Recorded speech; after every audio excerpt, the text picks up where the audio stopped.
Greetings and salutations, and welcome to TOMTalks. As always, I'm your host, Heath Parker, and I'm joined by my lovely assistant, my much nerdier Vanna White, if you will, Adam Kelly. How the heck are you, my good buddy and unrivaled GM? I'm doing pretty good, Heath. Thanks for asking. Yeah, man. Well, it's just the two of us this time, you know? Yeah, I gotta talk to somebody. It's Friday, so I'm feeling pretty good. Work week's done.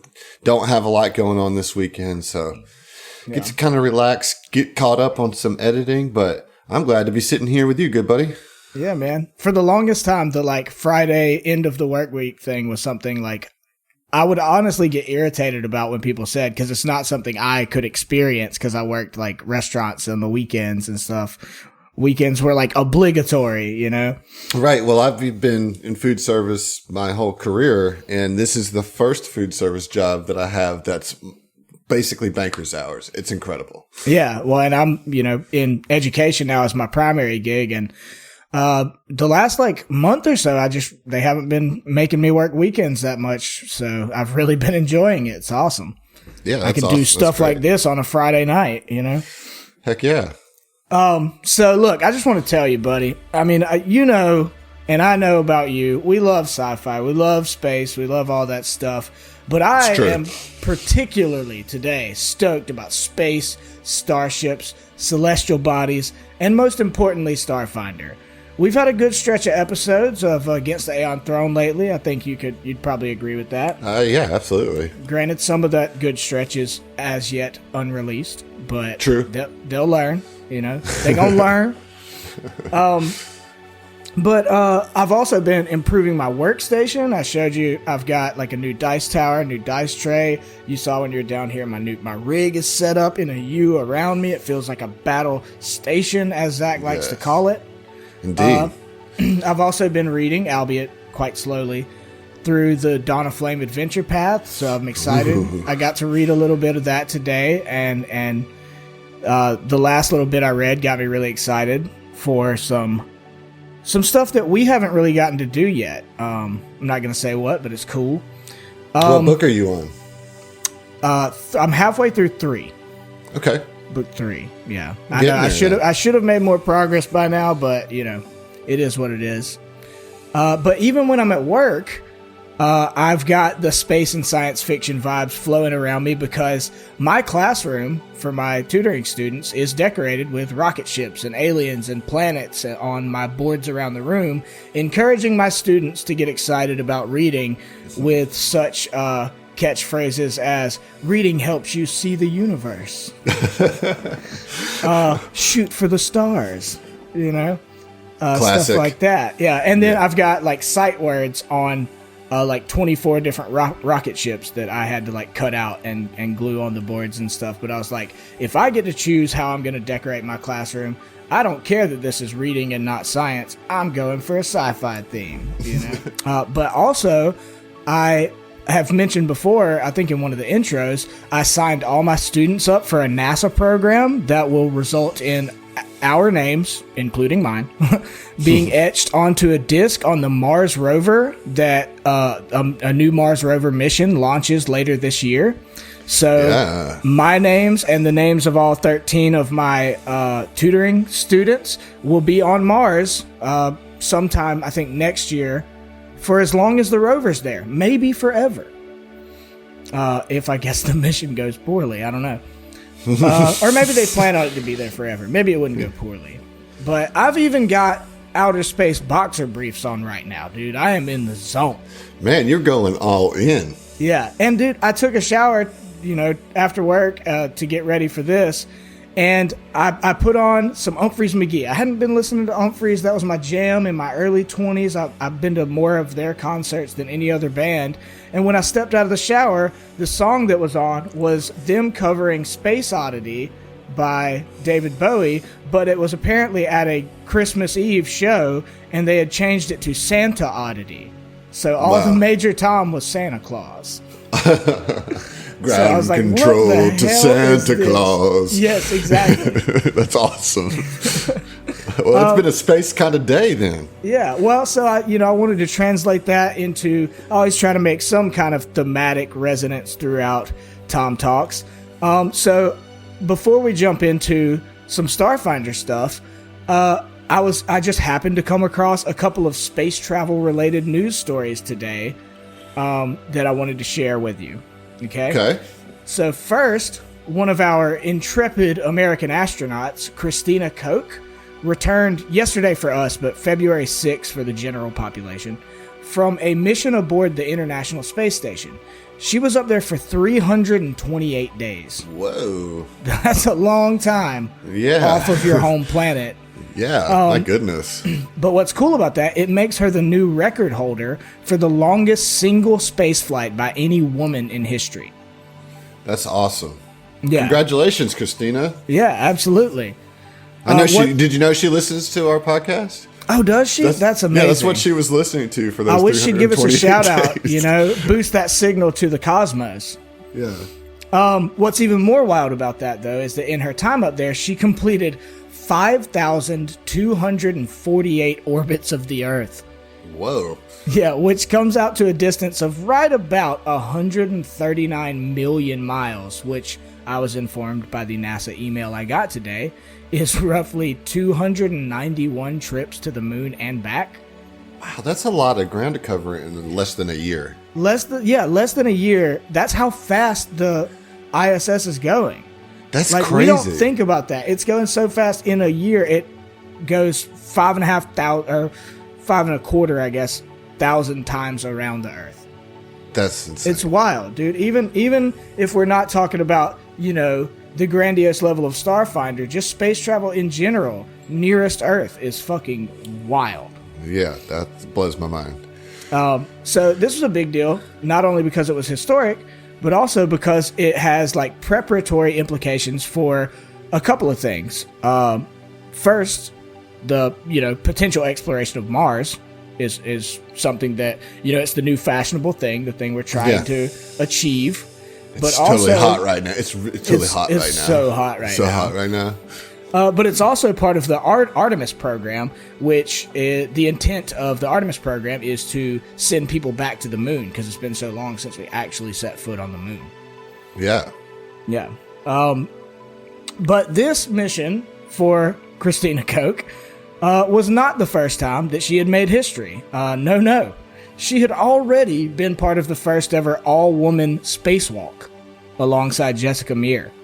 Wow. So, again, congratulations to this astounding woman and astronaut on her accomplishments. We lowly serfs who will only ever experience space travel in the fantasy worlds of the imagination can't help but admire and salute that. Indeed. A salute to you. That's awesome. Good story. Yeah, to Christina Koch, To Christina Koch. Speaking of which, what you drinking, buddy? So I'm working on this beer from Zony Mash, which is local here in New Orleans. It's a beer called Tiny Bubbles Sparkling Ale. Okay. Now, when I got this, I really thought that, I don't know, I thought it would be kind of like a spritzer type deal, but it's really just a glorified lager. But it's pretty good. I'm liking it. I just think it's named weird. Yeah, it seems like a bit of a misnomer. Yeah. But I've drank all 6 of them, or I'm on my 6th, not 6th one today, but I got through all of them. Misnomer or no? Yeah, right. Well, I am drinking something from your neck of the woods. I'm drinking an Abita Andy Gator. Okay, all right. I used to like that beer, and then I went to hating it, and now it's okay. It's a little hoppy, Yeah, in a weird way though, not in the best way. You know what I'm saying? I don't know what you're saying. It's pretty good. All right. Well, to each their own. Yeah. We have all of space to talk about. Yeah. Well, I do have. I'm going to try to be quick about this. I've got one more story for you, and I think Fel and Zeno, or rather their respective players. We don't care about the players. We don't speak their names. But I think they would particularly like this one. In an absurdly impressive feat of remote engineering, the Voyager 2, are you familiar with the Voyager program? Yeah. Mm-hmm. Okay, the Voyager 2 was brought back online today after some kind of glitch or security measure caused it to go dark. So what's so impressive about that is that the Voyager 2 is somewhere in the ballpark of 11.5 billion miles away from the Earth. Yeah, it passed like it's Jupiter, not in the solar system. It passed Jupiter like 5 years ago or some shit like that. It is no longer. It's no longer in the solar system. It's wild. That's crazy. So it's actually gone to a different. I guess it's still the same galaxy. I guess some of those. Yeah, so same galaxy, still in the Milky Way, but it's just it's outside of our solar neighborhood. So it's gone into other stars. Space. It's gone into truly the unknown. You know, like we're. Wow. This is such an important mission. We're learning so much about, what is out there beyond what we, with our high-powered telescopes can really tell based on the light provided from the sun. That's insane. I mean, it's huge. But I mean, this mission is supposed to go for another 5 years, so it glitches and goes dark, and it's like, oh, what is going on? And apparently there was some kind of security measure that like 2 of its like functions were operating at the same time and draining too much of its power. So it like had like an automatic like shutdown or something. And to like recharge or something. So I'm not smart enough to know. What? or Come on, understand. You don't have the full details of this NASA mission. No, what's interesting is they don't have the full details yet because of the fact that because it's so far away, it takes for a single information relay, a single tiny conversation, if you will, between NASA and the Voyager takes a full 34 hours. Good Lord. But that's impressive to me. Yeah. It's outside of our solar system. It's either outside or like right at the edge of it. Look, I can't get customer service from Cox Communication in 34 freaking hours. You know, we just lost that sponsorship. Thanks. Adam. I don't want that one. They can keep it. But that's incredible. That is really, really incredible. Yeah. Wow. Well, and fortunately, somehow, whatever NASA engineers were involved with it rolled high on their remote engineering checks and brought this bad boy back online. So not 20, yeah. Right. Well, maybe not, but at least 18, 19, something like that. On the die, Right. You got that. I'd imagine 25. They've got a good bonus, If it's 11.5 billion miles away. But they still can't open the door in a high-level dungeon. No, I think you're confusing that for somebody else. Oh, okay. But it is intended for 5 more years of travel as far away from Earth and our solar system as possible to send us data about what's out there. My hope is that it just doesn't run into any Aslanti, Yeah, that would be bad. Yeah. I mean, there's one thing that our world doesn't need is space Nazis. Right? Yeah. That's we're dealing with real Nazis again. Yeah, right. We don't need to add that fuel to the fire. That's for sure. Right. So anyway, I just wanted to share those little updates with you, get us in the right brain space. I've been thinking about space stuff all day. Sure. And I wanted to use that fuel to amp us up for some Starfinder. How's that suit you? Man, I love me some Starfinder. Oh, yeah. So we already talked about the character operations manual in our last TOMTalks, which again is a fantastic resource for Starfinder. And to me, and I think you agree with me, it feels like it really completes the game more than adds on to it by adding new classes, new features, new weapons, new spells, etc. In short, it's fucking dope. And I think everybody at STF agrees in that regard. But there's a new resource book coming out next month in March of 2020. On my birthday. On your birthday? It comes out on my birthday. Yeah. Well, then why don't you tell me about this book called Near Space? Okay, so Near Space is a follow-up to the Pact Worlds book, right? So the Pact Worlds book came out. Other than the Com, is my favorite book. Yeah, it's really good. It really expands on the planets of the Pact World and everything. So if you haven't checked out that, really do. It gives you a lot of lore that I think can be helpful in any campaign that you're running. But Near Space is kind of going to the next stage, so right beyond the Pact Worlds into the Veskarium. So we are going to get information on the 9 planets of the Veskarium Empire, or you whatever know I'm it's about called. that. Right. And there's going to be new, I think, player options specific to those planets. There's going to be new stuff. Yeah, there's going to be new spells. There's going to be new racial options. We're going to find out what goes down on Skittermander Planet. Like, I can't wait to read the chapter. Bit, you know? Yeah, like I can't wait to read the chapter on Skittermander Planet. You know? So I'm a little torn about stuff like this because the thing is, we got into the Starfinder podcasting game, I think, relatively early in its life. Yeah, pretty early. The problem that I have is all these new good resources keep coming out, but I'm already what I am. I'm already playing Titanium Mike. You know what I'm saying? Right. Sure. Like since I've played Titanium Mike, the comm came out, which added the athlete background, right? Which I didn't start with. Vanguard came out, which is basically the play style of soldier that I'm kind of gearing towards. Right. And now there's going to be all these new Vesk features that maybe there will be some higher level or mid level stuff that I can capitalize on. Yeah, I mean, I hope so. I think that they certainly have to be aware of the timeline that they're releasing this stuff, and so I do hope that there's like an archetype that comes out that you can take later that starts maybe at like 6th or 7th or 8th level or something like that. But if not, I mean, it's plenty of resources to play Starfinder in new games going forward. For sure.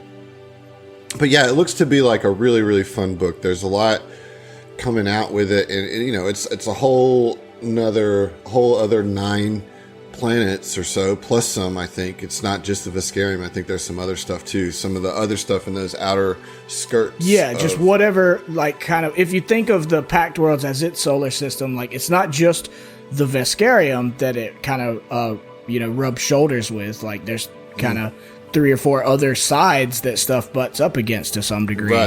Right. In a very loose cosmic sense, They're going to present you Vesk starships, which I just can't wait to see what. Well, we'll be trading in the Epoch Tracer for I Vesk don't think starship so. pretty soon. Maybe you could get like a little Vesk. I'm just going to quit the crew and go join up with some Vesk and become a captain. That's what Mike's always wanted. I'm done with this. Okay. Well, yeah, I mean, I'm looking forward to it. I'm glad that they're continuing to develop the lore in the world of Starfinder. I mean, Com was great for the mechanics of it, and certainly there's like a little bit of lore there, but it really it's primarily fleshing out mechanics that were much needed, Yeah, I agree. So it's good to get a little bit more information about the world that these characters are living in, and the potential story ideas of where we can go and things we can do. Yeah, I mean, I love any bonus lore. Like, I'm here for it. Like, and this is so soon. Like, this is a month and change away. I already, we talked about this not long ago, and I was like, I will be getting that book. I will have that book. I don't care. For sure. I mean, I'm a fucking Vesk, I gotta get that book. What's interesting though about Mike though is that he's a Vesk that's not from the Veskarium. I guess there was like a few years that he lived there, but most of his life he doesn't identify with the Veskarium really. Yeah. I mean, he was raised by mercenaries, Yeah, mostly. Well, and even Najin Karasias, that's in Aslante's star space. Mm-hmm. Well, now it wasn't at first, but they came in. They expanded a little bit. Yeah, the problem is it was built way too close to the Aslanti star space. And so Aslanti but this is mine now. So will this book involve Aslanti? I mean, like if the Aslanti, I don't think so. Well, so I mean, I asked because if the Aslanti kind of star space is close enough to the Veskarium to expand into Veskarium planets, or not Veskarium planets, but at least Vesk settled planets. It would imply to me that it's relatively close to the pack. Yeah, but I think that's like the next tier, right? So I bet you the next book would be Far Space or something like that. That's kind of going into that stuff that's beyond what's known, kind of into the vast. I bet you that's what it's going to be, the vast. Well, I also, the other side of kind of my meta thinking on that is like they may not even end up doing like a full lore bump for the Aslanti, because like it's probably not in their best interest to encourage people to play Space Nazis. You know? Yeah, well, and there's a lot, and I haven't been able to show y'all yet because we're not finished with the AP, but there is a lot of lore on these. There's like a whole write-up in the back of the second book of Against the Aeon Throne about their culture, about the different planets that basically they've already written up the Aslanti in the Aeon Throne adventure path. There's a whole gazetteer on them, so... Yeah, well, and I'm not trying to imply that, like, there's not lore for it, you know? No, I'm just, like, what I'm saying is that I don't see that making it into this book just because it's kind of already been published a little bit. Okay, I got you. So, yeah. Yeah. Okay. I'm excited for it, though. So, I mean, you know, if we... The thing about a new book that isn't out yet, you know... if it was out, we could do a whole episode on it, but there's only so much that we know and can speculate on it. Yeah, we probably will do it. We probably will. I almost guarantee you that maybe not next month, but the month after that. Yeah, once we have time to digest it a little bit. Yeah, exactly. Yeah. Okay, so last month, the 6th book, the last book of Attack of the Swarm released. I know a lot of people are really excited for this kind of Starship Troopers style adventure path if they're not playing it already. Adam and I have actually gotten to play a little bit of Attack of the Swarm recently, and we're not going to spoil anything, but it does seem really cool so far. So, you know, I just thought we could briefly talk about that. I know it's already released, so it's not upcoming. Right. But before we get on to kind of the main event of this Tom Talks, like, you know, we can dive into a little bit about the Attack of the Swarm. Yeah, okay. Well, so I'm running 2 different games of Attack of the Swarm. That's how much I love this AP. Nice. It's a really fun AP in the sense that, like, it's action-packed, it's cinematic. As you said, it has that Starship Troopers vibe to it. I was a big fan of StarCraft. I played the original StarCraft and StarCraft 2. And so, like, I mean, it's basically Terrans versus the Zerg. And I really like the aesthetic of it.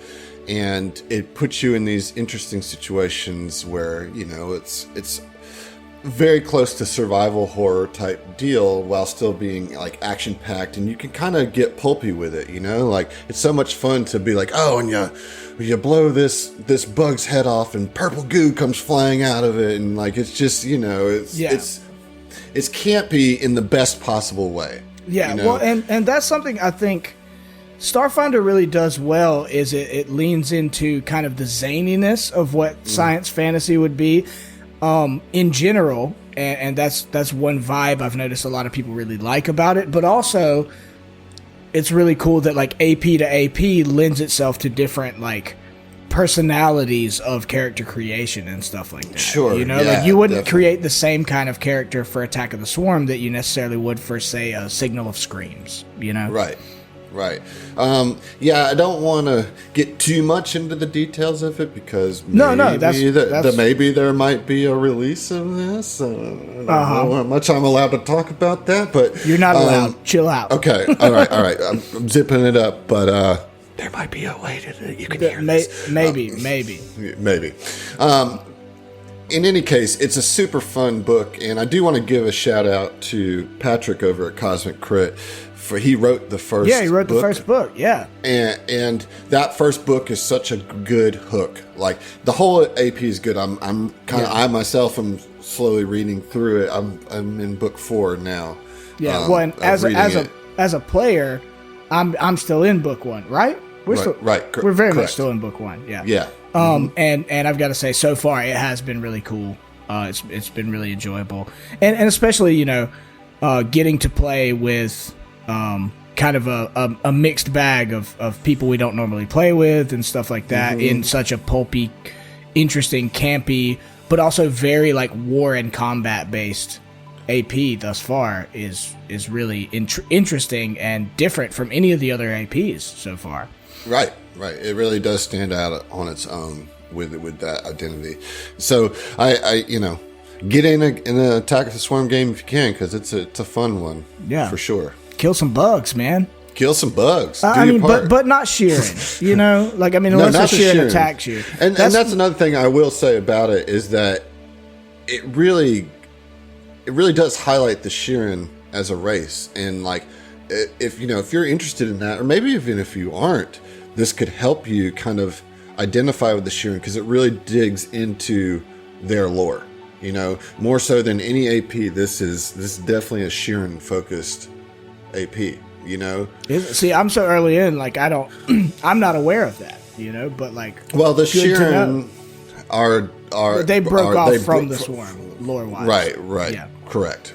So you can imagine that there's going to be some tie-in to that. That's cool, because it like lends itself to, we've said that it feels like it can be very campy, very Starship Troopers, very combat war kind of stuff or whatever. But also, if you were interested in playing a character who had, a deep, interesting, perhaps tragic or misunderstood backstory, you could play a Sheeran who, in the course of this war, he's on the side opposing the swarm, but there's a lot of prejudice against him or her. Yeah. I think there's plenty of room to have deep characterization in this AP. I mean, when I say campy, I don't mean shallow. That's for sure. Yeah.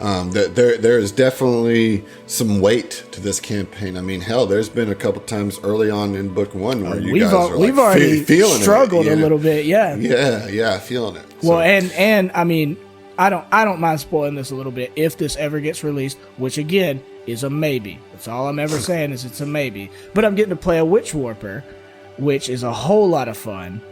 And it's not what you would traditionally think of when you first think of, like, I can't help but think you think of soldiers, Yeah.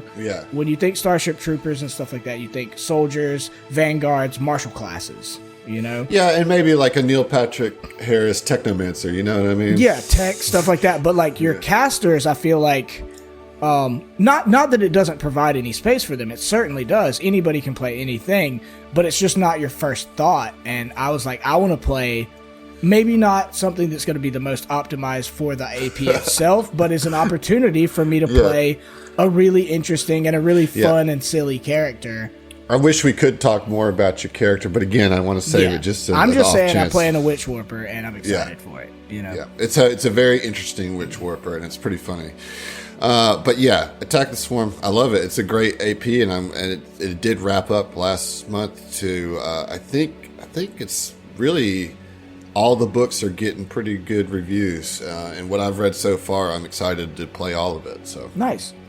Well, considering that we're gonna edit that out.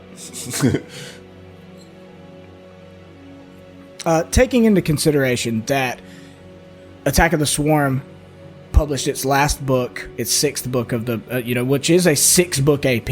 It's a long AP. Last month, that paved the way for a new adventure path that is going to take up the bulk of this year and its releases as far as APs are concerned.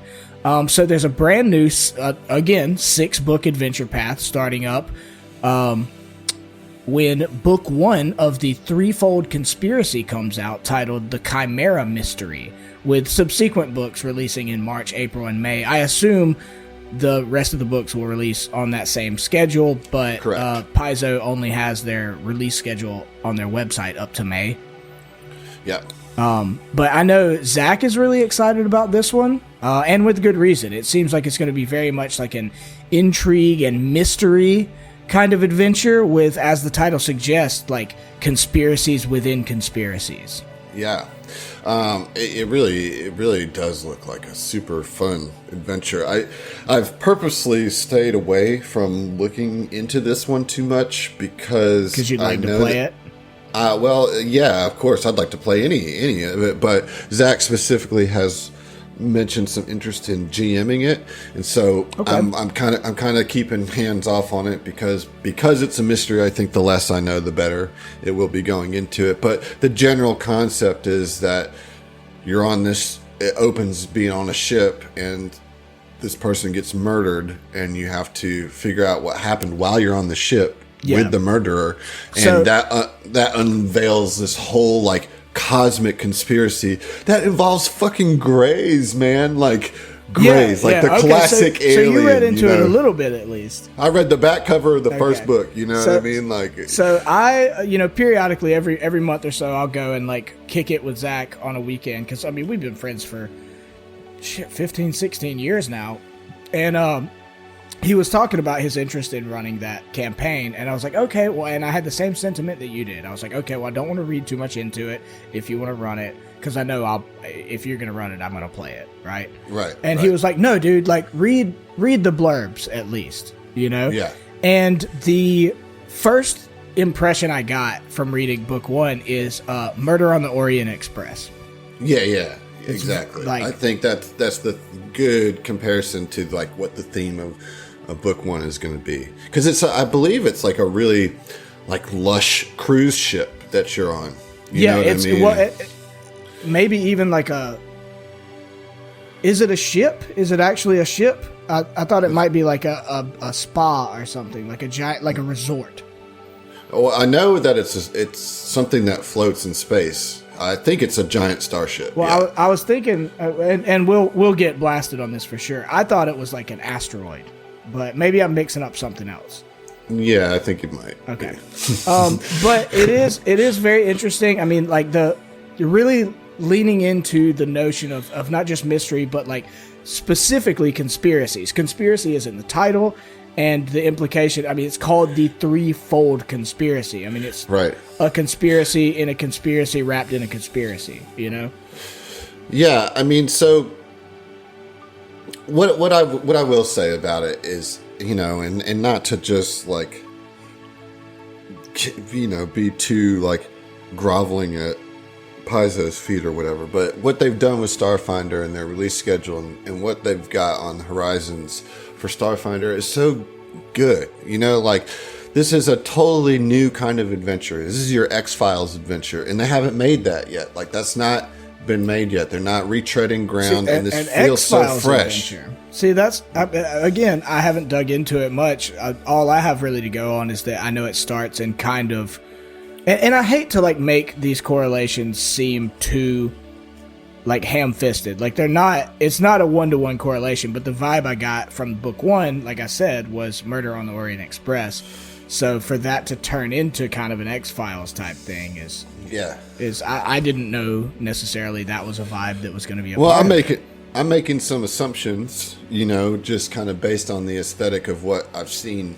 Yeah. In the promotional material for it. But the point I'm making is that they are continuing to come out with interesting and unique adventures for Starfinder.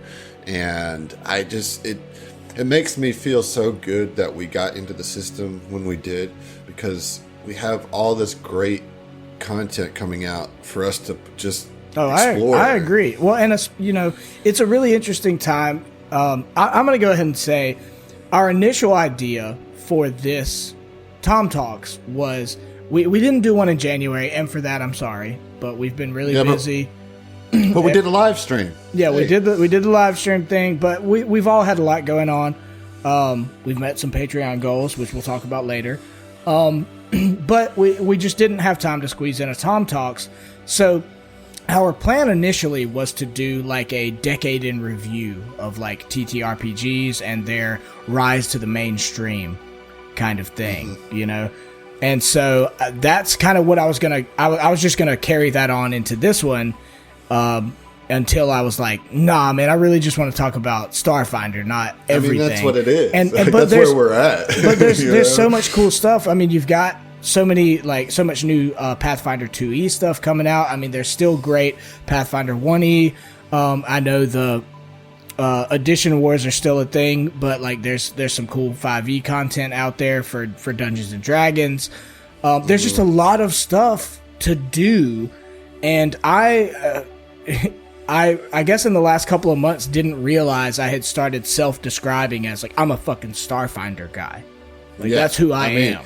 I think we realized as a group probably in the last maybe month or two that like Starfinder isn't like a transitional system for us to get into Pathfinder, which I think maybe we initially thought it would be or whatever. I mean, we just wanted to play a science fiction game or whatever, but I think that we've all kind of landed like Starfinder, not just thematically or aesthetically is our favorite game, but like mechanically, like we're just having so much fun playing Starfinder. Yeah. And down the road, I'm not going to rule out, we have talked about like, if we get to the point that we want to do a second show and stuff, we may do a 2E campaign or something like that. And I'm here for it, but I think, our identity has grown and solidified over time to the point that we're like, okay, the main thrust, the main show, whatever it is, will always be Starfinder. Yeah, absolutely.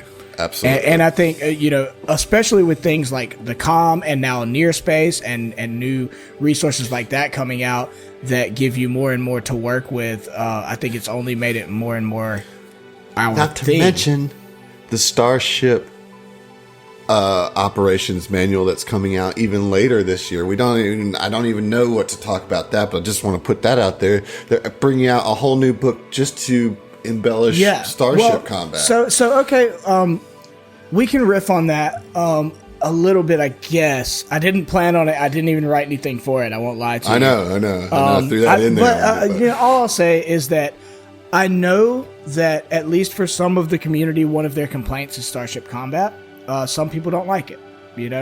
Some people think it's a distraction. It's it's a chore or tedious, or some extra stuff that distracts them from the main thrust of the adventure path itself. I am not one of those people. I think Starship Combat is awesome. It's a cool mini game. It could be its own, if Settlers of Catan is a successful board game, just the Starship Combat could be its own mini game. You know what I'm saying? That could be released separately and you could just play for fun. Yeah, I think that.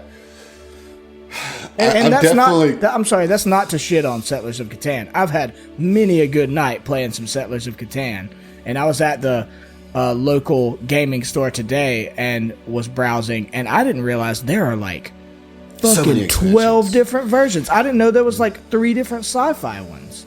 Yeah. It's definitely expanded. But yeah, as far as Starship Combat goes, I think that low-level Starship Combat sucks. But low level. But insofar as sucks. Everything low level sucks. Yeah. And I also have come to realize that that's part of it sucks for a reason, so that you can feel the growth that you do as a character. And I've come to really, really enjoy Starship Combat, and I think a lot of it comes to how you approach it, mentality, what your mindset man. is. Mentality. Yeah, if you come into it this is grindy and this is crunchy with no real purpose, then it's going to feel like that. But if you come into it and be like, hey, this is an opportunity for us to flex different sides of our character that we don't get to do very much, and show a version of yourself. I mean, you read The Expanse or you watch The Expanse, and the Starship combat that happens in that. Yeah, that Starship combat that happens in that, and you translate that into a game is it's awesome. It's very awesome. cool. It's some of the most epic shit that can happen. Yeah. Well, and I think that to me ties into not only Starship Combat, but that is kind of the thing.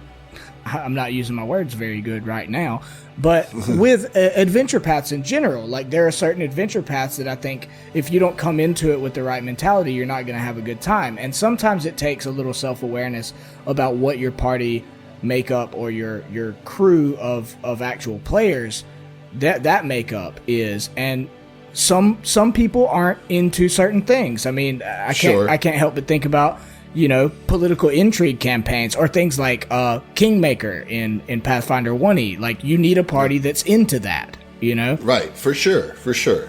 I mean, that's fair. I mean, because it is something that is very specific, And so, if you're just, not into it, then, I mean, maybe it's something that you kind of reduce down to a couple dice rolls and call it a day, But and I will say, to that point, Starship Combat is a part of Starfinder, though. It's not a choice that you have. Now, granted, if you're as a DM, you could certainly take it out of your games, but I think you're doing yourself a disservice if you do that, because the premise, the base premise of Starfinder in any AP that you play is that your party is a starship crew. Right. It helps gel. It's like such a good way to gel your crew together into a crew. Because your starship becomes its own character, in a sense. Exactly. Well, and those roles that you play on the starship, much like in something like The Expanse, which I do want to mention is based on a TTRPG. Like it is based on a homebrewed TTRPG that involved the James S.A. Corey, which is actually two people, by the way.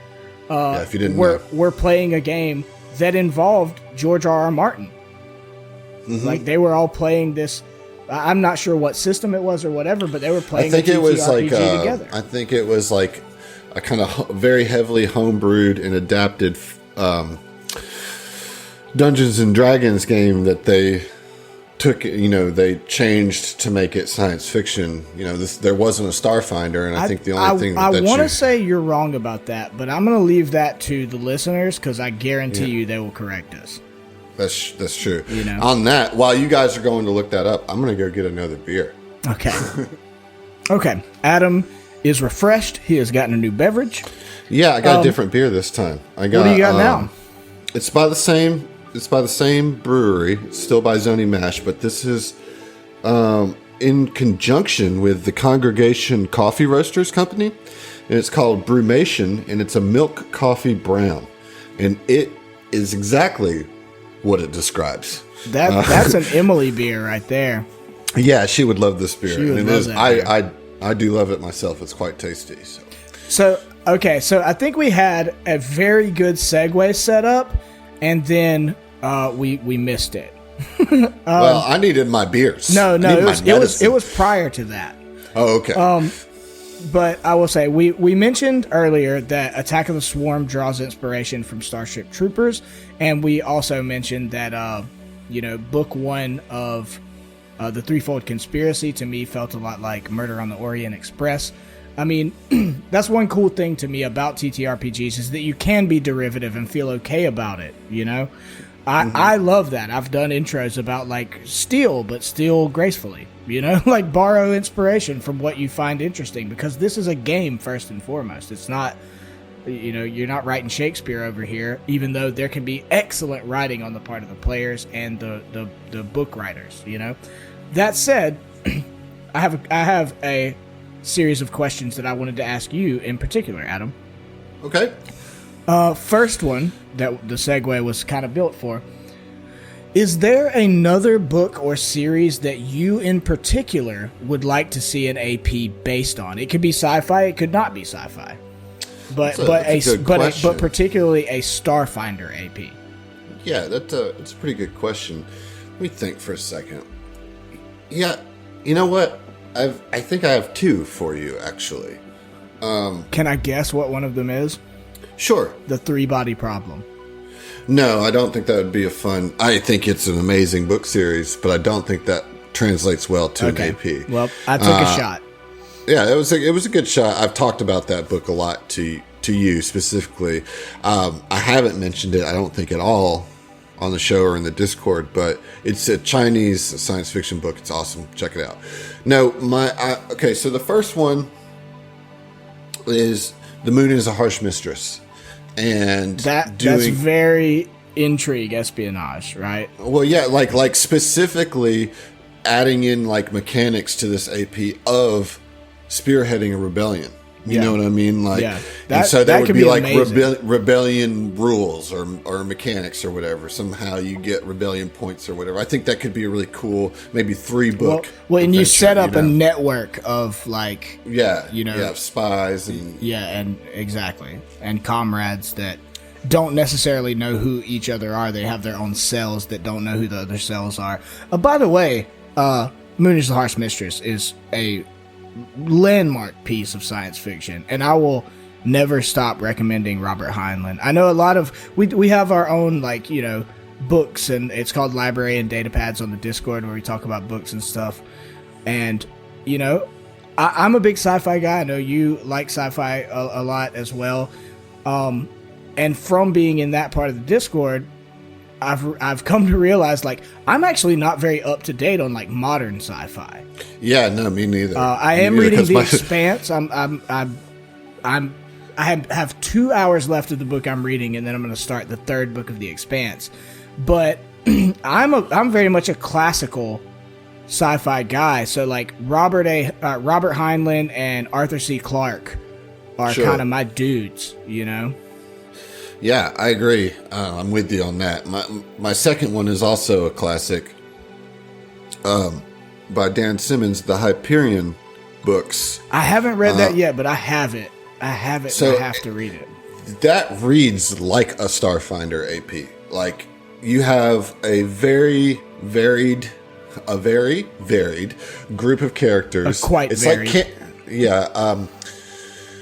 It's like Canterbury Tales in space. Okay, yeah, I've heard that. I've heard that comparison before.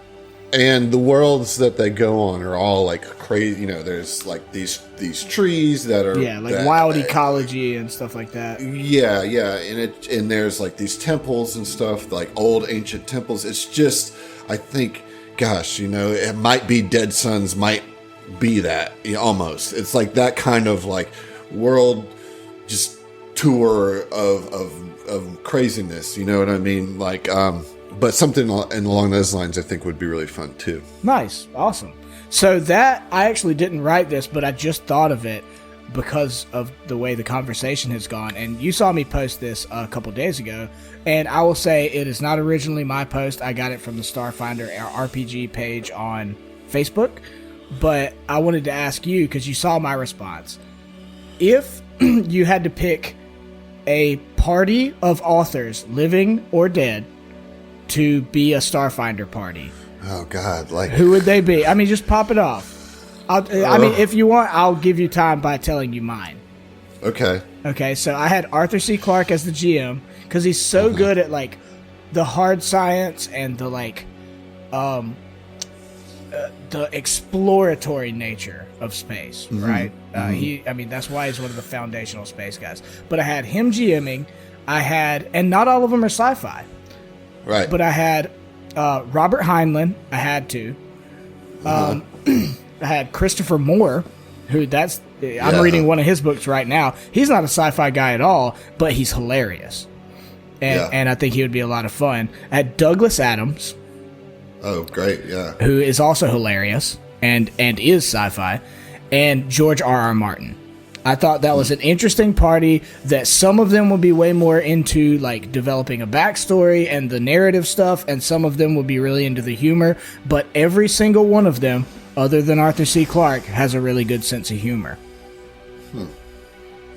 Well, I think that, I mean, those are good picks. I don't know if I can follow that up, but I think I would like Brandon Sanderson as my GM.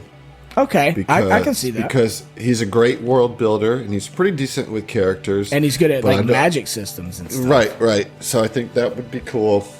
I do love the Douglas Adams pick. I think that's pretty... I would like to You can use one of my picks. Let's see here. I think I would probably go with Kurt Vonnegut. Vonnegut? Ooh, I don't know about that. No, I would... But he would have to play a Witch Warper. Okay. See, I didn't go so far in as to choose their classes and roles or anything, but it popped off on the Discord and people got really into it. Yeah, let's see here.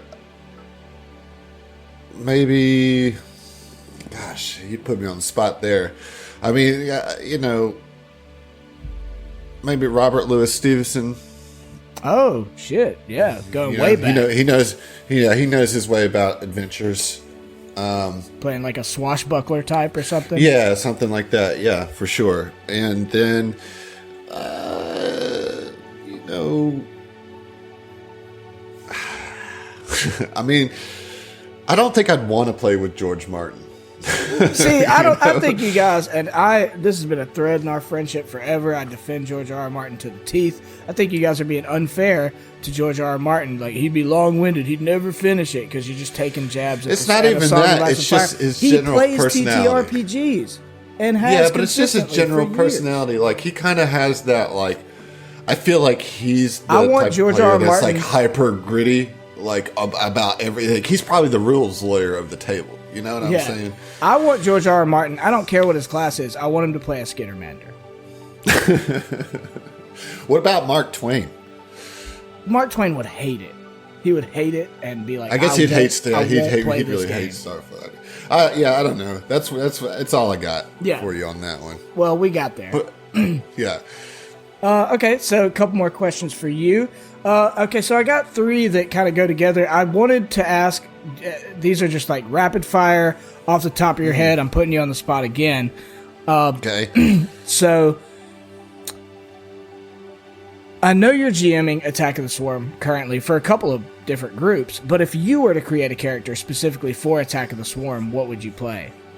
Operative. Operative? Any race? Yep. Off the top of your head, or just operative? It's fine. Yeah, probably Kasatha. Okay, Kasatha operative. Okay. Well, the next 2 are the same thing with different APs. All right. Okay. Threefold Conspiracy. Threefold Conspiracy would probably play a biohacker. Okay, nice. Probably human. Human biohacker. All right. Yep. And then this is the bonus one, Dawn of Flame. See, you're thinking about running that, and so like I want to make this. I'm not. You can't hold me to this answer. No, I won't. I won't, because I want you to play fire. something from like one of the races from the Dawn of Flame, like book. Well, I would definitely play a Solarian in that one, and then, I'm not too picky on the race when it comes to that, but Solarian for sure. A Freedy, cool. Yeah, a Freedy Solarian sounds dope as fuck. Yeah, so that'd be amazing. Okay, so between those 3 APs, which one would you most like to play in? If you had to pick one, actually, I'll include Signal of Screams, even though you've got inside knowledge on it. If you just had to pick one of those, you were going to make a character and play in it tomorrow. Which one would you pick? Well, it's hard to say because I haven't read Dawn of Flame or Threefold Conspiracy. I am very interested in Threefold Conspiracy, but if you ask me right now, drop all the other games you're doing, you're going to play this game, I think it would be Attack of the Swarm. All right, cool. Yeah, that's fair. That's fair. Mine is Dawn of Flame, but that's why I want to run it. But I think that one is so perfect for you to GM. It's like got Heath written all over it. Yeah, I mean, and I'm excited to do it. It's going to take me a couple months of prep. And probably getting you to help me, Right. Right. Because I'm just the talent. I'm not a GM by any means, Yeah, so that's kind of the bulk of the show. I think we have a good chunky backlog of listener questions. I was going to let you take us off into listener question land. Okay. So, this goes ways back. I hope I didn't steal any of the listener questions. I don't think so. I don't think you did. This one goes all the way back to September of last year. Of last year? Damn. Yeah. This is from Bipolar Pop-Tart. And I think it's an appropriate question for you and I because we both really appreciate the culture of places. And so the question is, what is your favorite places or attractions in your respective cities? In Hattiesburg? Yeah. Probably the campus of USM. I just love walking around the campus, and I went to college there, so. And there's not a lot. The Longleaf Trace is really, nice to bike and walk around. I would say I have a special place in my heart from when I lived there for 17 years or whatever. The Hippo? Is the Thirsty Hippo. Yeah. It's a really special bar that I will always love. I have a lot more attachment to the old Hippo. The thing is, there's 2 bars that were really foundational for me and Adam and Zach being in bands in Hattiesburg. And they were the Thirsty Hippo and the Boom Boom Room, and they were kind of rivals, like frenemies, for a long time. But both of them moved locations, and I have strong opinions about that, is all I'll say. As far as New Orleans, I mean, gosh, there's dude, so much. The park is great. It's so good. The park is my backyard. Yeah, you live right by the park. They have a great disc golf course. Like I've gone and played one time with our friend Brian Evans. Well, the next time you come here, we'll go Weldy and Trevor. I've been dying to play some disc golf, dude. Once it gets a little bit nicer and we get a couple of nice days in a row, and I have a weekend off. Yeah, we're gonna have like 6 day window. We'll go and get drunk and play disc golf and keep up with the Discord and let everybody know how it's going. Okay, I got another question. This one also goes back, and I don't even know if Wimlock listens anymore, but if you're out there, Wimlock, we miss you.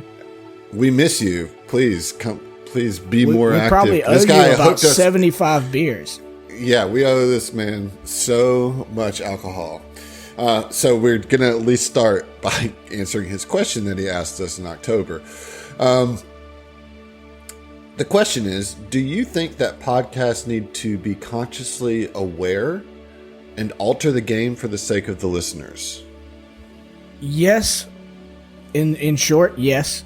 And also a little bit no, in that don't alter your habits so much that you lose sight of who you are and what makes your personality a reason for people to listen to the podcast. But obviously you need to worry about, microphone etiquette and dead space and don't eat and stuff like that, Well, I think the questions, and I agree, agree, but I think the question might be digging more into like, okay, when you're playing around a table, a long, grindy dungeon, or spending 30 minutes to figure out what you're going to do next is fine. But if the people are listening, do you play a little bit more cavalier, or do you play with the idea of, hey, we want to also make sure the decisions our characters are making are entertaining? Or what's the balance there between staying true to the actual play of the table versus making an entertaining podcast? And I'll let you can obviously answer this probably better than I can, being that you're a GM, but in my opinion, you already said the most important word, balance, but I'll still go with primarily my answer is yes. I do think there are times where, if you're going to spend 30 minutes trying to open 2 doors, maybe fucking cut that DC a little bit so it's listenable, so you don't have to go back and edit, because that's a part of it is if you do completely adhere to no, we're not going to change our play style, we're going to do what we do, you're gonna inevitably have to go back and cut out 20-minute chunks, because it does have to be listenable. I mean, it is a different thing than playing with your friends when you have no time limit whatsoever. I will say is, to relate this directly to our podcast,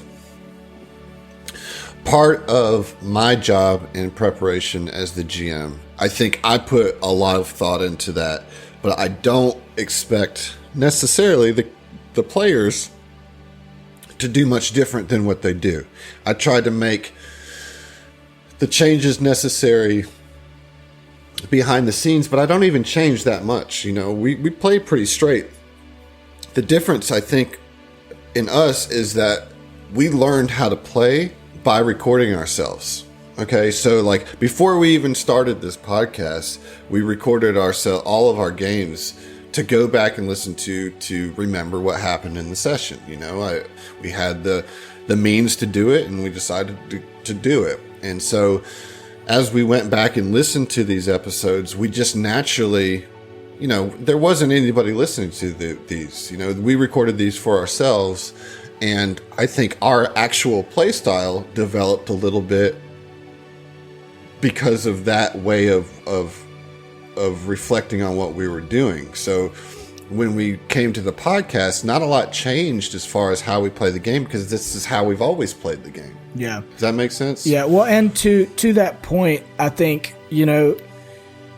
that is a little bit unique in that, not all people that do podcasts have that experience, and certainly some may have a similar experience. But I think, at least with me and Adam, there was, even back then, an idea in the back of our brains that we would like to get to the point that we would like to record a podcast.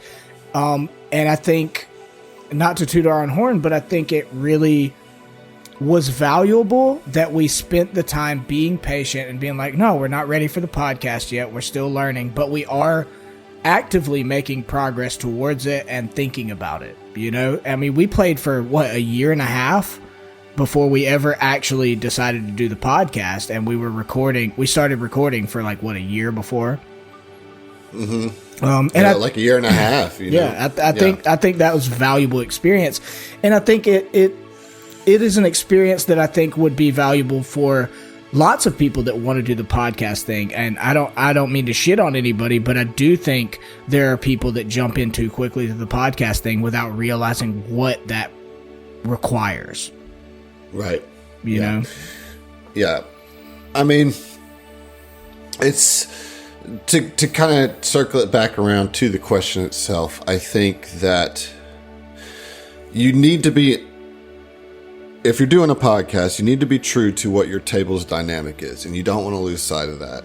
And you also don't want to overproduce it or over railroad it to make it sound just like a straight radio play, unless that's your intention. If you're trying to make a radio play, then make a radio play. Well, and if you're trying to make an actual play, make sure there's some actual play. Yeah, and that's to me the thing is, like, I think there's kind of a little bit of a slippery slope between the actual play and the radio play. And there's plenty of podcasts that I wouldn't actually consider actual plays that were foundational to me. And I mean, the biggest example to me is like the Adventure Zone. I love the Adventure Zone.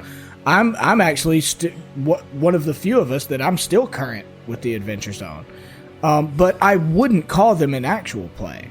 And I don't think they would call themselves an actual play. But I think people do give them that misnomer. They are a comedy podcast who happens to be using a system like this, you know? Correct, yeah. And that works for them. And they're very successful and they do great with it. But, you know, you have to understand what you are, what you're trying to do, and you got to be cognizant of that going into it. It's not something you want to learn 10 episodes in that we wanted to be an actual play, but now we don't. Mm-hmm. I mean, I agree. Derail your whole flow. Yeah. Okay, so the next question I have, it's weird reading questions directed specifically to me, but I do want to answer this question for Porter Paladin. I would read it if I could. Right. So he asked, and you might have some insight on this too. How do you keep track of NPC mannerisms and voice traits? Any tips for other GMs? Okay, so Porter Paladin, a lot of what I do, I mean, I don't spend a lot of time in front of a mirror practicing a voice. Okay, that's just not my style. That's just not how I do it. But when I'm reading the character and I'm preparing for a session and I know that I've got an important NPC coming up, what I'll often do is, if I can relate it to, a particular role, TV character or movie character or whatever. For instance, Cheer. I just watched in Men in Black, like all the clips of Vincent D'Onofrio playing the bug in the human skin and just tried to mimic that voice. What I'll say is that have a catchphrase. Even if you don't use it, have a catchphrase that you can like get yourself into the mode by saying some sort of little trigger. Yeah, I don't mean to interrupt, but that is exactly like if you were gonna do your whole thing and then go to me, that is my advice. I have minimal GMing experience, but technically some. So I'm not just playing from a player perspective or answering from a player perspective, but the characters that, because I like doing voices. I emphasize that even with like, NPCs and dungeons and stuff. But yeah, that exact thing, you have to have what I call it an anchor.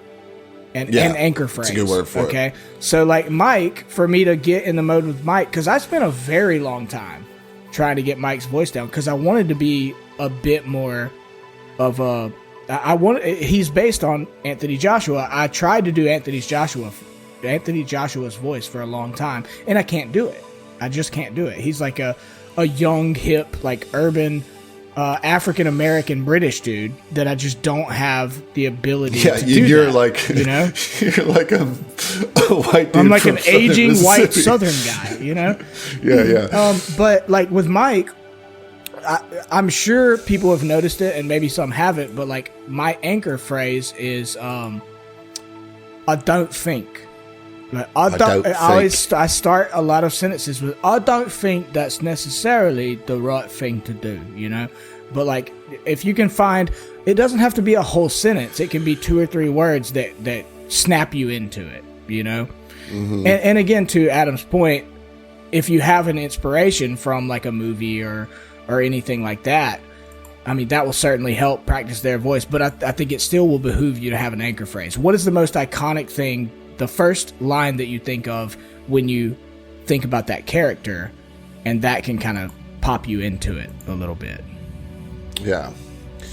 Okay. Well, and so I mean, I hope that answered your question.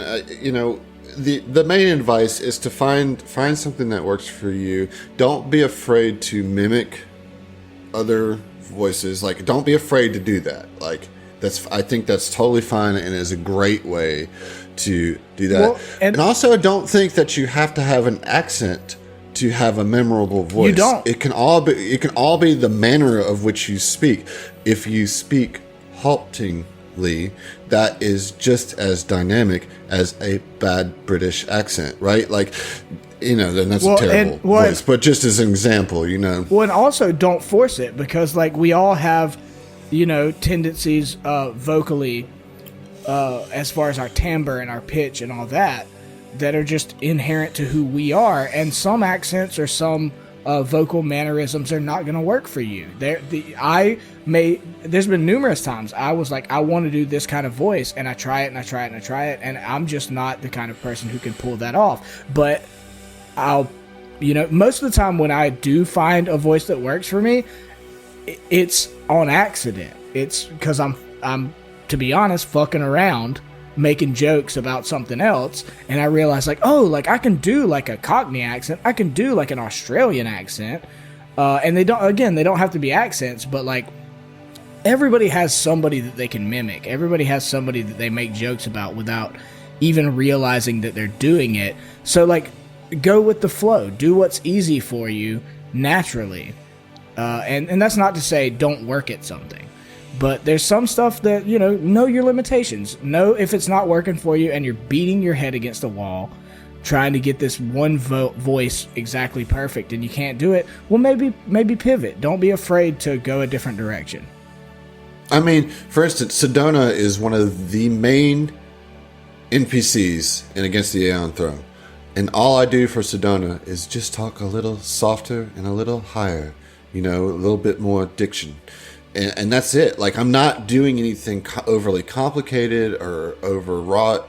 You know, it's just that, but it's her. Yeah, that's her. Exactly. You know, but if there's to the exact opposite of that, if there's something that's really over the top, but because it's so over the top, you're good at it, then fucking go for it.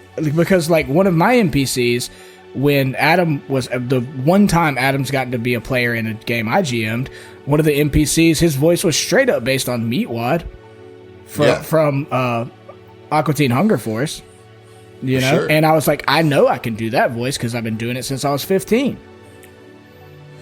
Yeah. Well, okay. So on to the next question. Yeah. This is coming from Pukeko.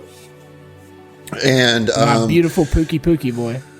We've talked a lot about Starfinder, so I want to pivot for a second because he asks, if we were to start a Pathfinder podcast, would it be 1E or 2E, and what AP would we run? Now, before we answer this question, Keiko, we're obviously kind of talking as a group about what are some future things. So what I'm going to do is kind of retool your question, because what we may run as a group, as a podcast or whatever, might be different than what Heath and I are interested in playing just from a personal perspective, right? And so, like, to help kind of set the tone for that, the 1E Pathfinder adventure path that I've been most interested in and definitely would love to play is Mummy's Mask. You know what I mean? Like, just as a player, I would love to play that. I just like the theme of it, bunch of trapped tombs and pyramids and all that kind of, that's just right up my alley. I'm a very big Indiana Jones fan, so any kind of like ancient archaeology kind of stuff is my jam, you know? Yeah, well, and so basically what you're doing, we're going to do our answers for 1E and our answers for 2E. I don't think there's enough out for 2E to answer that. Well, as far as 1E, I agree with you. I also am very interested in Mummy's Mask. I think that would be great. Whether you ran it or if you got to play in it and we got to play together, I think it would be awesome because that Indiana Jones type style, not to beat a dead horse, is so interesting and intriguing as an adventure type and is in other media too. Like there's very like Indiana Jones like zones of, and not just Indiana Jones, but like Uncharted, Tomb Raider type stuff for even in like World of Warcraft, you know? And any of that, it interests me. I think it's a lot of fun. But the other one, I would love to do Kingmaker. That said, I don't think I will ever do it because, like we mentioned earlier, I think Kingmaker requires a party that is very invested in that. And with the people available to me, I don't think we would have enough people to be interested in it.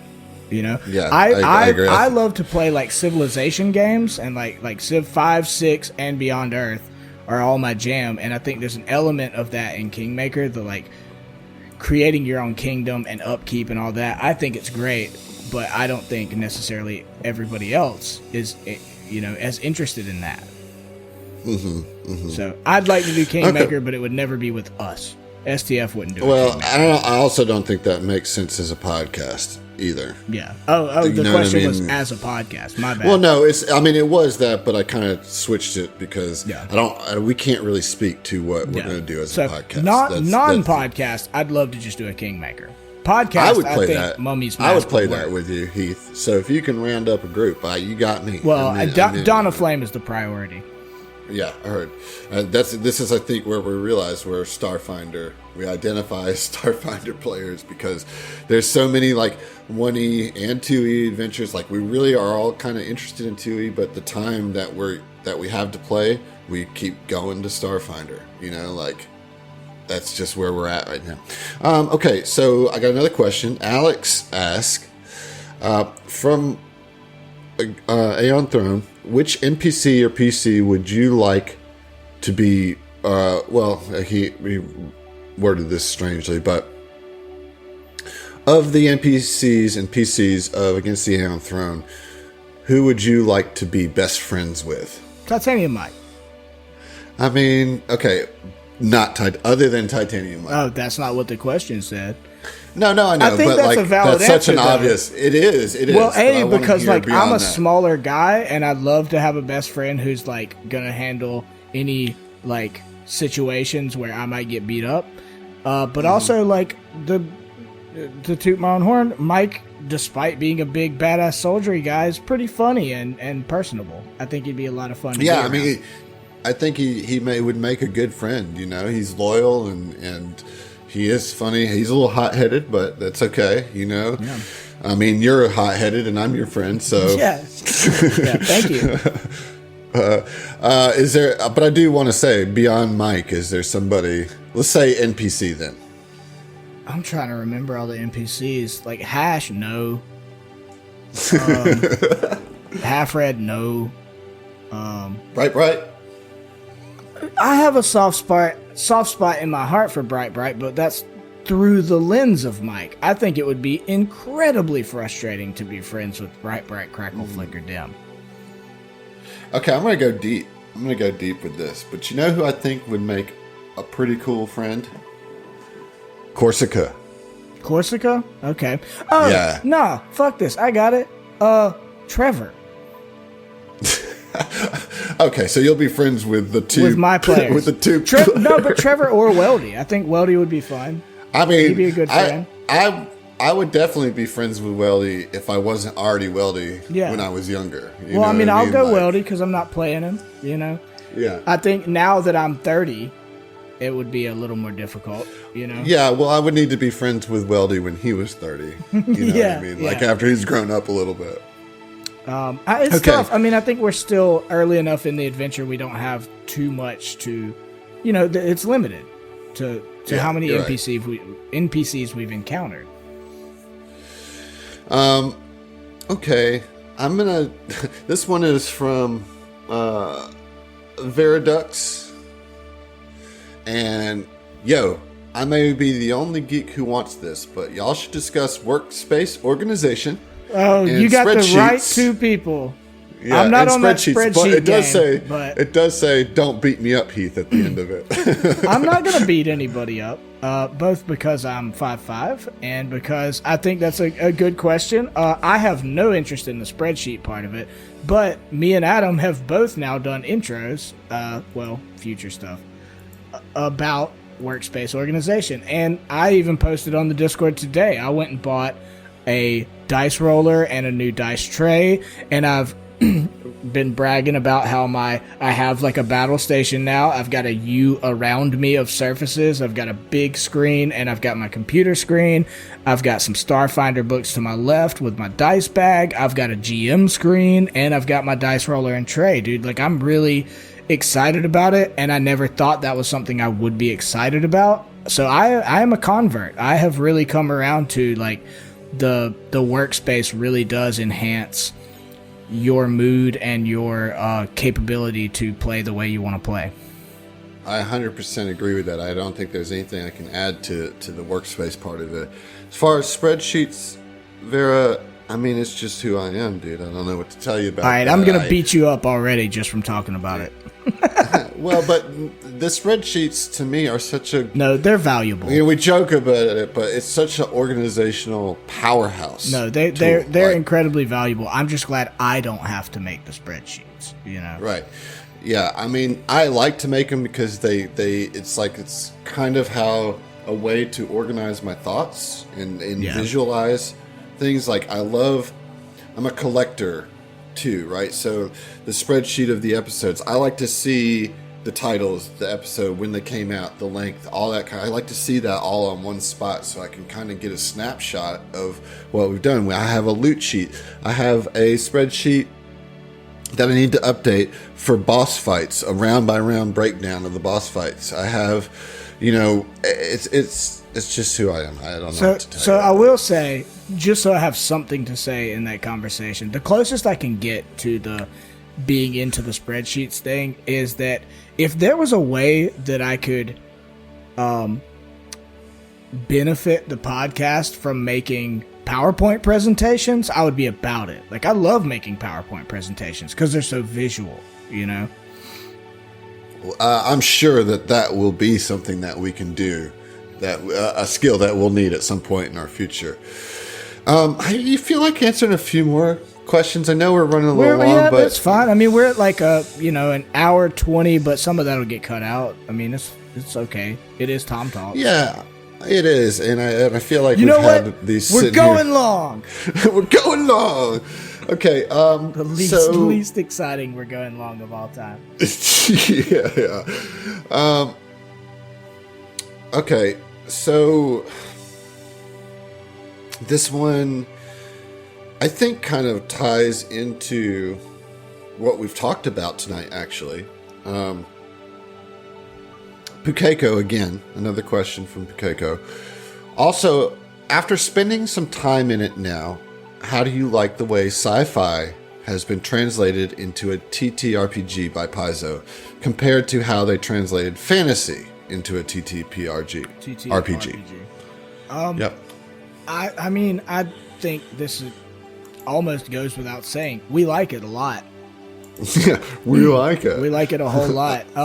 I personally feel like I was always going to be more invested in a sci-fi thing than a fantasy thing. That said, played fucking like 5 or 6 fantasy games, fantasy TTRPGs before we ever got a chance to do a sci-fi thing. So to some degree, it's just the nature of a change of pace. A change of scenery is always nice. I mean, I like fantasy. I really enjoy it. I think there are elements of fantasy TTRPGs that work better than sci-fi TTRPGs, particularly casters. I think casters are more powerful. They're more versatile. in like 5e or in Pathfinder 1e than they are in Starfinder. Yeah, I agree. I think that Paizo did a good job of translating fantasy and science fiction. It really comes down to personal preference. It really is both, though, in Starfinder. Yeah, like, I agree. And so I think that's why we keep leaning into Starfinder so much, is because if you want some of those fantasy elements, they're there for the taking. But that being said, I do think that Paizo and even 5e has done a really good job of capturing the classic fantasy elements and making those translate into a game, mechanics and everything. That, like, everything's pretty representative of what, an elf has elf-like traits, and a fighter does fightery things, and a wizard does wizardy things. And, like, I mean, it all kind of ties together. Well, I mean, if you don't mind me jumping in, to my point of, like, I do think the fantasy TTRPGs benefit casters a little more. Like, that's not to say that you can't do cool magic shit in Starfinder. You certainly can. But from my experience, because I help John out a lot with his level ups, and I do converse about it, even though my character can't do any magic whatsoever, what I've come to realize a lot of the time is that magic in Starfinder is a lot more specific and a lot more niche. It is not just like, okay, well, I'm a caster, so I can do all these different things. I think a good example of that is it's a lot harder to use magic to, like, fly.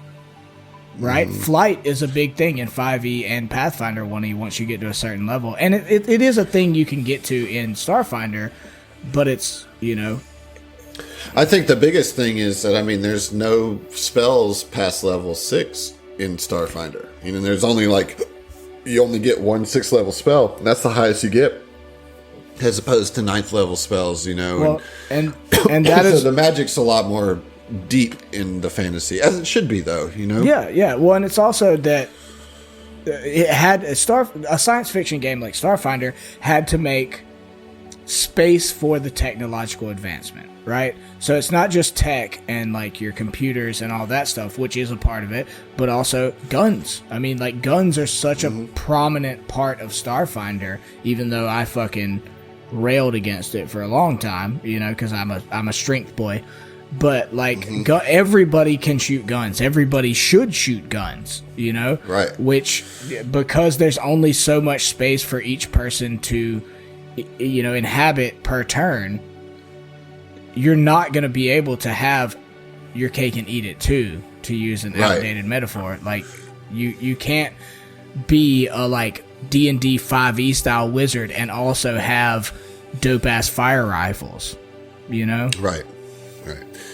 Okay, I think we got time for one more question. And how are we doing on the backlog? We still got like 10 more?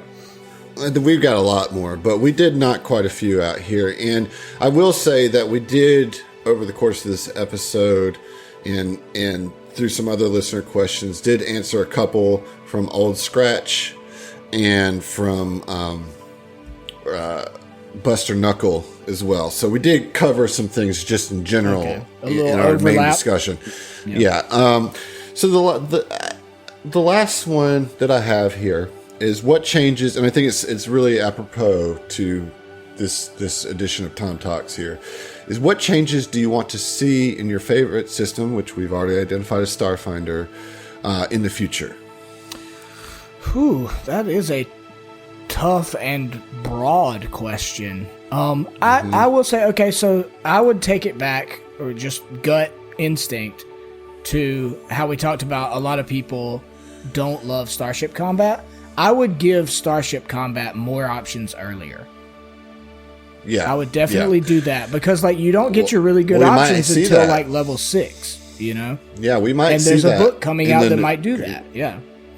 Yeah, I think one thing that we've talked about as a group, and I'm going to say this and then hand it back over to you, Heath, is that we want more adventures in the Pact Worlds. That is my biggest thing. Yeah, absolutely. Because as a lore fan, as a culture fan, stuff like that, I really want to have an adventure on Akaton, have an adventure on Abalon, have an adventure on Verces or Triaxis, you know, like, and not just an adventure like a one-off or a one-shot.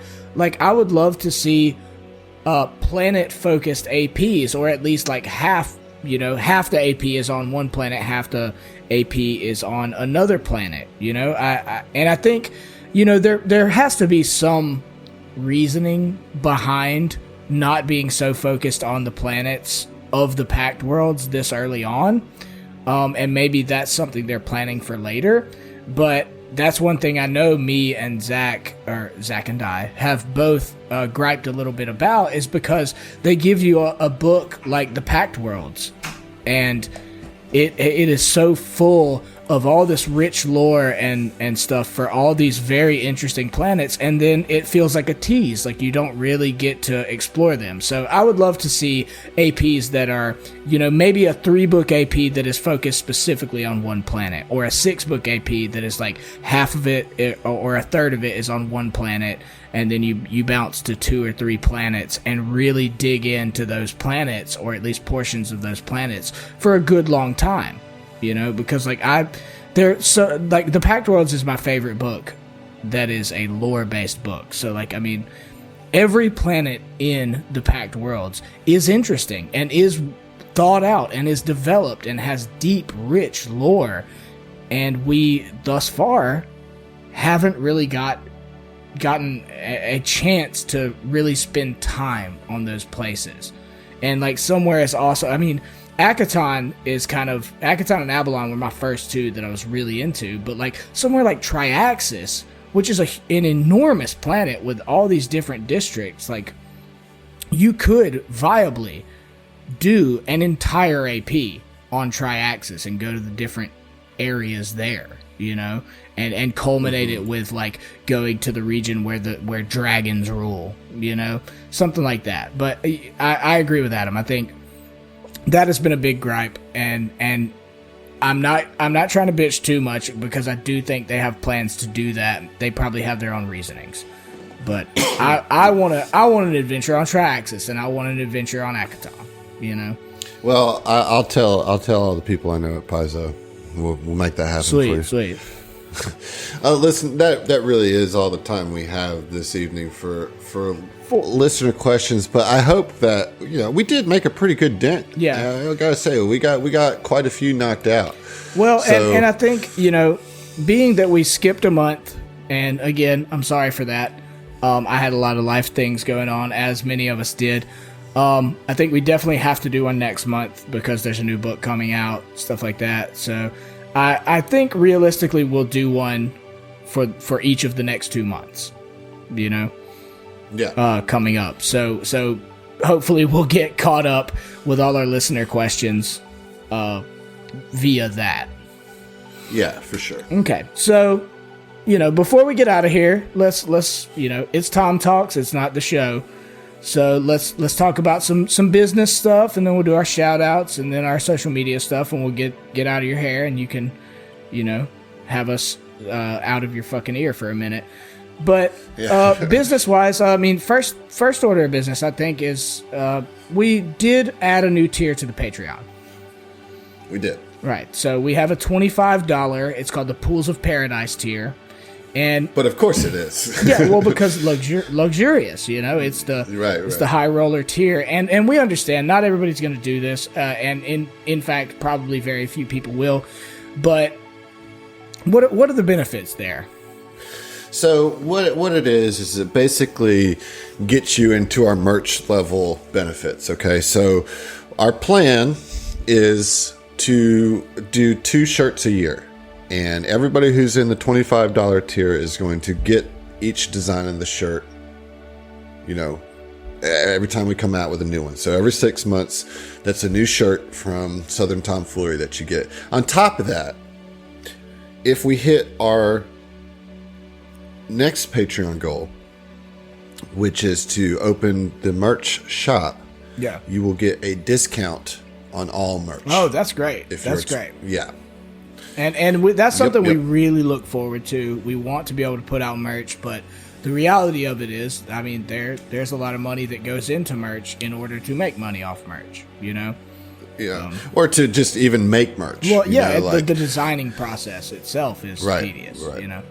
It's fun. So that's what it is. Those of you that have already done that, I don't even know what to say other than thank you. It's there to be there if you want it. But as he said, we understand 25 is a lot a month. Yeah. And look, even if you're not in any of the Patreons, which, you know, obviously it behooves us to encourage you to do that. But look, not everybody has that extra cash. We're not rich people by any means. We fucking get it. You know, money's hard to come by. Bills are expensive. Inflation is out of control. So, you know, we get it. We're just happy to have you here at all, engaging in our Discord and all that. So thank you to everyone in general, but particularly thank you to anyone who has put any money into this project. When we started this thing, literally our joke was like, if we get 30 listeners, we have exceeded our goals. You know? Yeah. And now we're well beyond that, and it's because of all of you. So again, I just want to echo, Heath, thank you for that. I do want to say we did meet that third Patreon goal. That's where I was going. Good picking up on it. You cut me off. I was going to say, if I could, I'd kiss every one of you on the mouth. But no, we met our third Patreon. That's our $50 tier. Yeah, okay, that's the next tier. You get to kiss Heath on the mouth. Just the one time though? No, it's once a month. Oh, yeah. I'm gonna be buying a lot of plane tickets. Well, everybody's gonna have to come to you at some central location. Yeah. So but we met our third Patreon goal, which is I think equally, if not more exciting, is the Hacky Sack Heroes tier. Not tier, the Hacky Sack Heroes goal. So we've already recorded a couple of episodes of Hacky Sack Heroes. The first one is available to everybody on the feed. As an incentive, you know, get a little taste. But we are very excited to be able to continue recording that. We've had a great time doing it. It's a little more like lighthearted, silly, zany kind of homebrewed campaign. You know, I don't know if we call it a campaign, but you know, adventures. So you know, we're stoked to do that with, you know, NPC characters originally that some of us are actually taking on, as well as completely new characters that have to interact with them for better or worse. So we're incredibly excited to do that. We're thrilled about that. What I can say about Hacky Sack Heroes is our goal is to release that at least once a month. I think we might even be pushing to releasing 2 episodes a month. And we're super excited about it. And I personally want to say thank you to everybody that helped us achieve that goal, because you have provided me finally with the opportunity to play a character in Starfinder. So I'm so excited to do that. And thank you. I can't wait to bring it to life. So. Yeah, well, and it's, you know, I think it's fun that it's just me and you on here, because we are the core, like, NPCs, you know, of that adventure. It's really Trevor and Weldy and the shit they're getting into, you know, to some degree. Right. So brand new, as of like today, business news. Tell us about this Norse Foundry stuff. Yeah, so our buddy Eric from Norse Foundry, if you don't know, Norse Foundry is a dice company that is making, you know, very premier dice, metal dice, wooden dice. I literally went to the gaming store today, and they had Norse Foundry dice there. And Eric has been so kind to send us some dice to test out, and we really enjoyed them and been talking to him. Long story short, we are now able to offer all of our listeners a discount code that you can use. If you go to Norse Foundry's website and you use the promo code STF, that's going to give you 15% off of any purchase that you get there. So I just want to say a big thanks to those at Norse Foundry for setting that up for us and our listeners. I mean, that's incredible. Is that all caps or does it matter? I don't think it matters, but yeah, I would do all caps. I believe what I saw was all caps. So that's correct. Hedge your bets and do all caps. So lastly, as business measures are concerned, we have, and you've probably heard them if you're up to date with the show, been using what we call co-inspirations. Okay, so Adam, what are co-inspirations? All right, so co-inspirations are something that is a benefit of our $5 tier and up patrons. And what it is on the show, I give out inspirations to my players. It's something I've done back from our 5e days, and I carried it over into Starfinder, kind of retooled a little bit.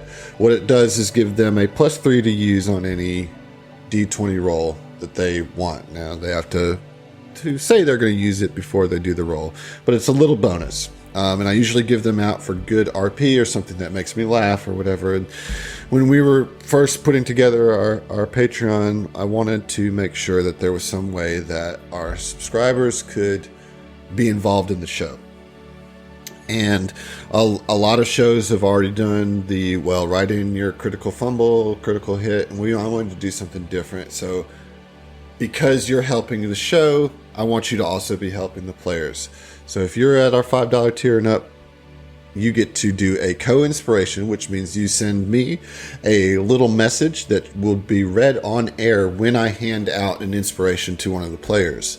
And you get our players are going to get a personalized inspiration from you, and you can put whatever kind of goofy shit you want to think of. You can think of anything. So these can be as absurd as you want, or they can be, and I think this is the cool thing, is they can be directed particularly at a player or at a character. Right.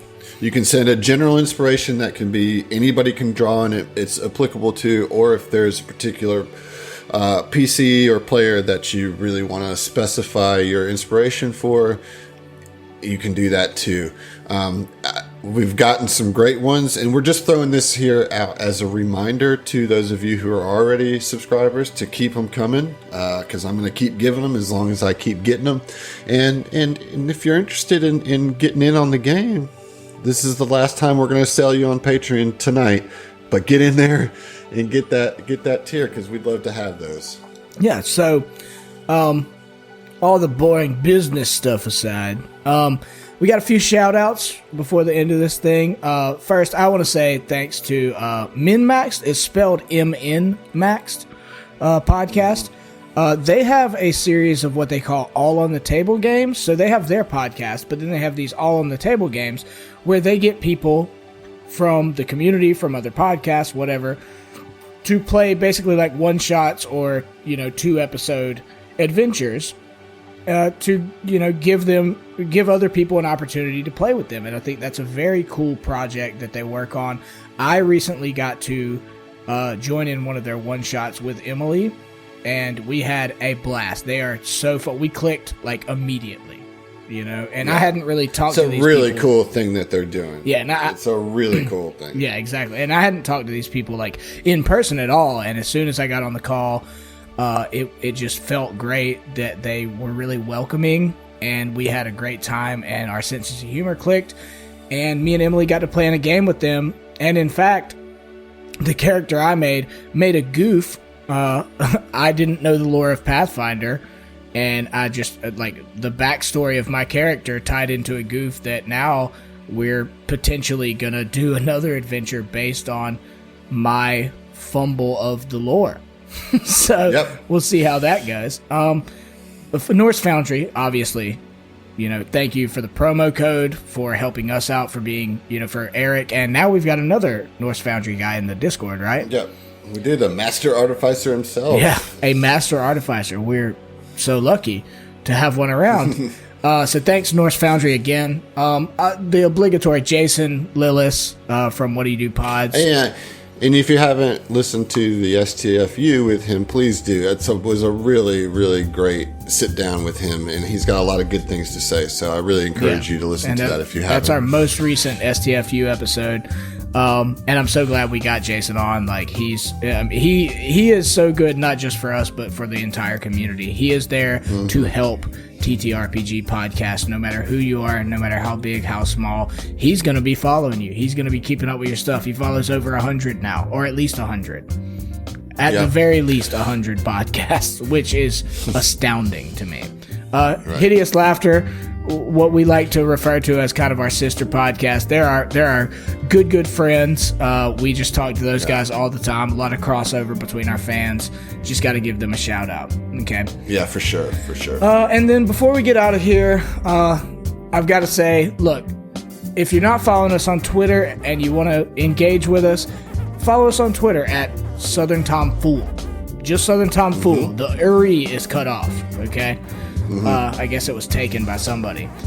And then if you're not on the Discord, get in the Discord. Where can you get? You can get a link to the Discord on our website. On our website, through our Twitter, it's all over the place. So you can find it.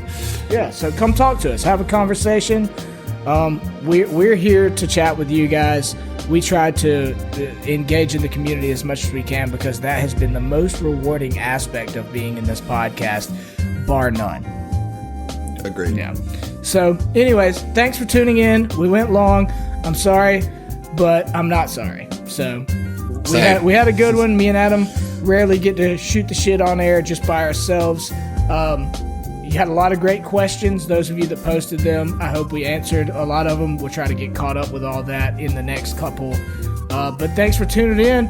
And look, may you do well on your sci-fi / TTRPG fantasy adventures and have as much fun as we're having. Yes, agreed. May all your dice roll 20s. Hey, we'll see you. We'll see you.